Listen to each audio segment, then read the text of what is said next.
everyone. It is my pleasure to introduce to all of you the amazing CMU Kiltie band. Not only are they great precision standards when they march, but they're also great precision sitters when they play for concert season. This is our 26th annual midwinter concert, and this year we are featuring both Western and non-Western historical, folk, and popular music throughout the program. As you may know, this year marks the United States semi-quincentennial.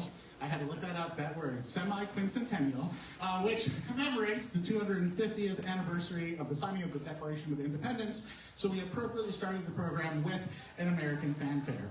It was composed by John Wasson, who is an American composer, arranger, and trombonist, who originally wrote the fanfare for the Dallas Brass, a professional brass band, and later rewrote it for a concert band, which is the arrangement you just heard.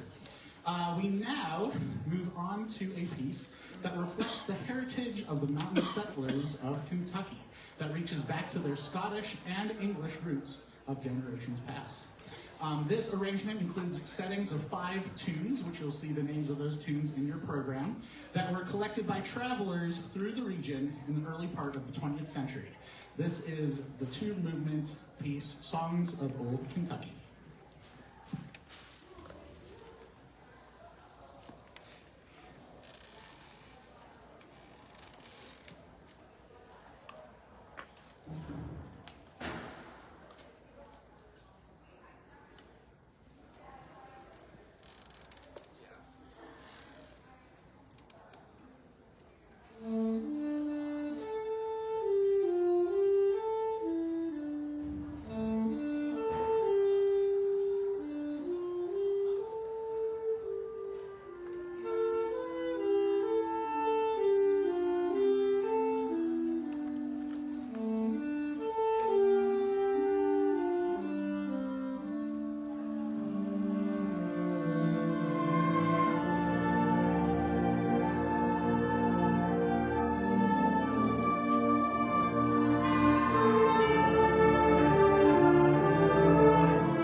this next piece, there's a little bit of a story behind us getting and eventually performing this piece this evening.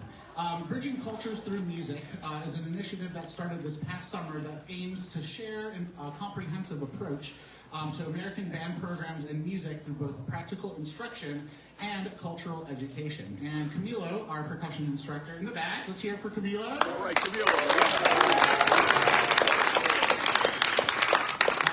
He and I both had the privilege of traveling to where he was raised in Bogota, Colombia, to work with the students of a program titled Tocar y Luchar, which is an after-school band program serving underprivileged students in grades 6 through 11 that's operated by CAFAM, which is a company that utilizes public and government funding to provide free and discounted services to the surrounding area, both adults and students. We were a part, the two of us, of a 4-person team of music educators who presented at a week-long interactive and collaborative workshop with these students and their directors. And not only did we get to share, rehearse, and perform some of our music, including the John Williams medley that we performed last Karnival, and even though we had a little shark hat that floated through the band during Jaws, we upped it one and we had an inflatable shark raft that one of the 6th grade students, percussionists, kind of swam through the ensemble with while we played Jaws. His name was Tobias the Tiburon, because Tiburon is the Spanish word for shark. So Tobias now lives down in Bogota and is now a permanent fixture with the students down there. But again, not only did we get to share music with them, but they also too shared and we got to perform some of their music with us. One of those pieces is the piece that we're about to play, entitled Porro. Porro is a musical genre and dance style from the Colombian Caribbean coast. It's full of improvisation, and you're going to hear 5 of our Kilties kind of, show off their improv techniques and playing skills for you. And it also has a cheerful character, which is, again, a common element of this style of music. If you want to applaud after our soloists have played, they're all going to be standing up as they play their solo. It's appropriate to applaud mid-piece for our amazing improviser and soloists. And again, without further ado, this is Porro.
So we're hoping that the students that we got to work with are either watching now on the live stream or getting to watch it later. And again, we appreciate getting to work with you, and we hope you enjoyed us sharing the music that you have shared with us to the crowd here at Carnegie Mellon University. So thank you for sharing. Speaking of the live stream audience, we don't just have all of you here that are currently enjoying some freshly baked cookies that I slaved for hours making this morning. So they were just, fresh out of the oven and, freshly squeezing the oranges and is that cranberries? Okay, cranberries that I was squishing too, and all that. So while you're enjoying that, the audience at home, unfortunately, does not get to enjoy the goodies, but they still get to enjoy the amazing music presented by our Kiltie. So we want to thank them for coming this evening and joining us online. Hey, band! Hey, what? Who wants to say hi to our virtual audience? The band wants to say hi to our virtual audience. Hi, Steve! Wait for it. Wait for it. There's a delay. Zachary Warner! Woo-hoo, go band, and shout out to percussion! That was the next comment that came up.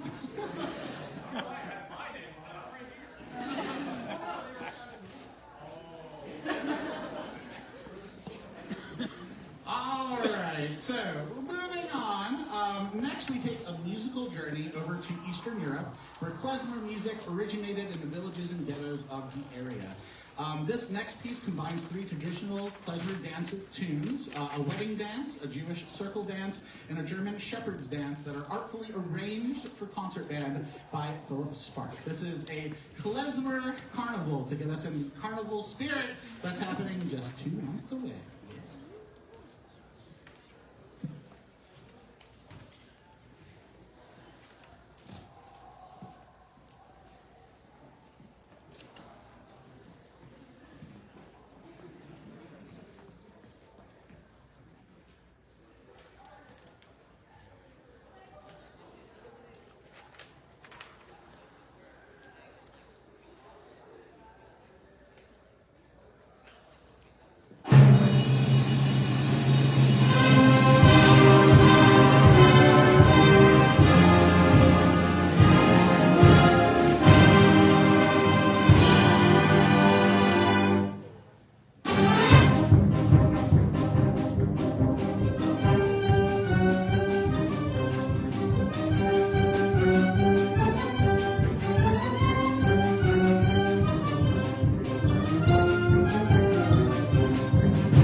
All right, so this next piece is the third suite by Robert Jager.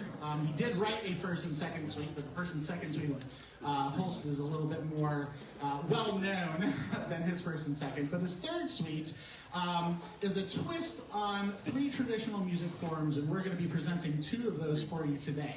A march, which originally just a general march style is written for the lockstep marching of military bands during parades, which obviously our Kilties do a fine job during the football season with their precision marching and standing. And then it also the form of a rondo, which presents a principal theme alternating with one or more contrasting themes. So while the first movement that we're going to play, entitled The March, makes use of different colors of the band, it also kind of distorts that steady sense of time normally associated with the march. So if you want to try moving your feet and marching along, you might find that, wait, I'm on the wrong foot now. Oh, wait, I'm back. Oh, wait, now I'm on the wrong foot again. So again, that's kind of the twist that Jager puts into this march at the beginning. And then the final movement, Rondo, develops the entire movement based on the first 5 chords and notes that you hear. That's played in the introduction, and it remains an upbeat and playful and energetic movement throughout. So we hope you enjoy the first and third movements of Robert Jager's third suite.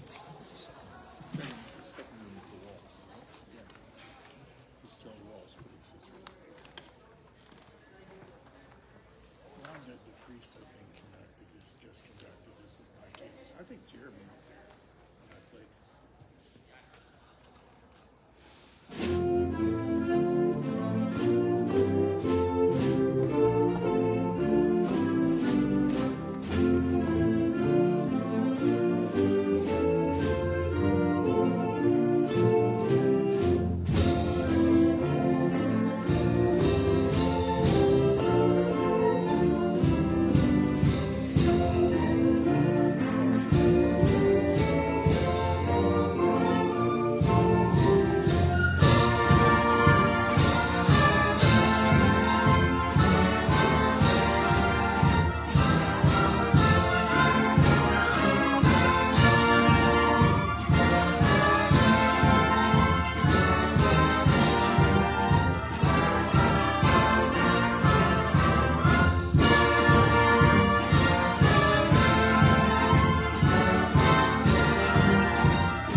with how great the concert's going so far, and I hope you have the same sentiments I do. I don't want it to end, but we're already at the last selection. So before we conclude our program, there are some recognitions that I'd like to make. If you turn your attention to the back of the program, you will see our current concert season roster. Many names, mostly non-music majors, majoring in over 40 different areas of study between majors and minors across campus and involved in even more activities, but still they make time to get together to make music. I'll admit there are times when we're missing half the ensemble at rehearsals because they're busy doing other things, but I know that we all come together for the performance and make great music for our campus community and obviously each other. You'll notice that there are around 40-some names that have a little plus next to it. These are the members of our Kiltie Pep Band who are out on Friday evenings and Sunday afternoons supporting our men's and women's basketball teams, and we have our final home conference season this weekend. So we hope you come out for the games tomorrow, 5:30 and 7:30, and Sunday at noon and 2 in the Highmark Center Arena. It's got an impressive name, and it looks impressive too, and we got to make it sound impressive in there too, to support our basketball team and our Kilties. Can I have the members of our Kiltie Pep Band please stand to be recognized?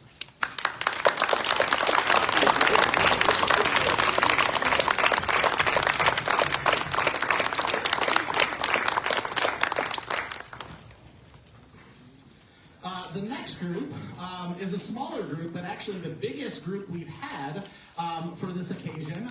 Every year, the Pennsylvania Collegiate Band Association hosts an annual intercollegiate band festival. It's the longest running festival of its kind in the country, continuous running, and usually we have 5 or 6 Kilties who are accepted and selected to participate. This year we have 9. So I had to pretty please ask the JFC, and thanks to our president who does a great job asking for funds as well, we were able to get the 50% extra funds we needed to bring 50% more students. And we have, again, 9 Kilties with the little arrow next to their name representing Carnegie Mellon University at this year's Pennsylvania Intercollegiate Band Festival, which is March 6th through 8th at Bucknell University. If you happen to be in that area at the end of spring break, the concert's at 2 p.m. on Sunday the 8th. We'd love to see you there supporting our musicians across the state of Pennsylvania. But can we have our PICB participants please stand to be recognized?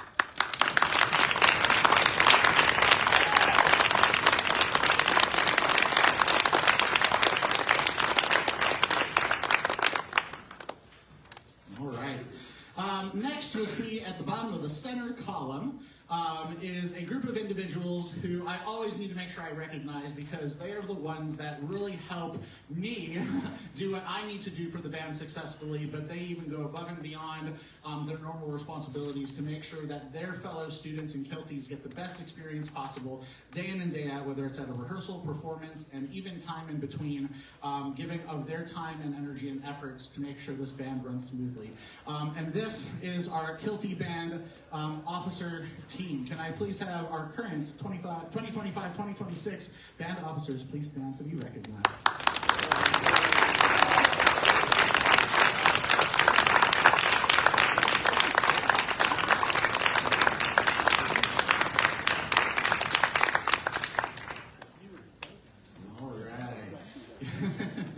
All right.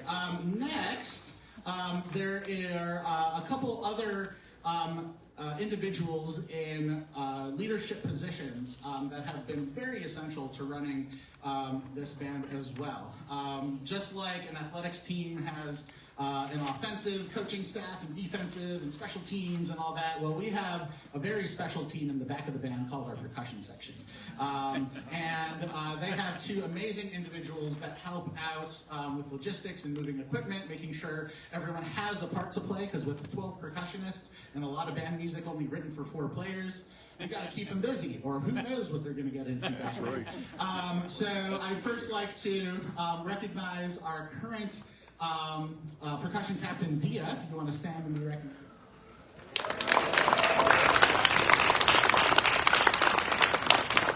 The percussion captain was a position that was reinstated just a few years ago during my short tenure here as director. And usually at the end of every marching season, they pass along the golden snare drum stick of whatever they want to call it, to the next percussion captain. So Dia is currently our captain through next marching season. And I definitely would be amiss if I did not thank an individual who's actually standing behind you right now, our percussion instructor, Camilo Haregi, for his countless hours of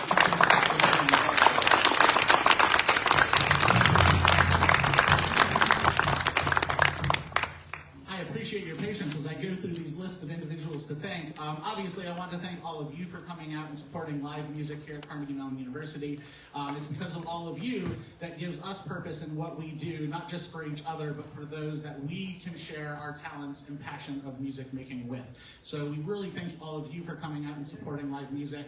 Again, the Kilties will be seen again to open Spring Carnival on Thursday, April 9th at 3:30 p.m. out in Kier Commons. There will not be punch and cookies, but there will be some fantastic songs, some that you heard tonight, but also maybe a medley of Wicked music, maybe a medley of music from Stranger Things, if you're a Stranger Things fan, maybe again a surprise appearance by the Pipes and Drums and a collaborative piece with them, like we have been doing the past several years. So a lot of new and exciting music for the Spring Carnival concert, and we hope you will come out and support us for that. But last but not least is the group of individuals that have the stars next to their name on the back of the program. And these are our amazing seniors, whether this is their first semester, 8th semester, some 10th semester, if they got some bonus semesters in with the Kiltie Band. It's their time and commitment that really helps us continue to grow the strength that is the Kiltie Band, both as individuals, students, academics, and obviously as musicians. These students, who this is likely their last midwinter concert with us, have put in a lot of time and effort and have helped us to carry our traditions from year to year and pass it along to our underclassmen, soon to be seniors in the future. And I just want to thank them for just really the spirit and traditions that they bring to the band and continue with the band. This is our Kiltie Band seniors. Can you please stand to be recognized?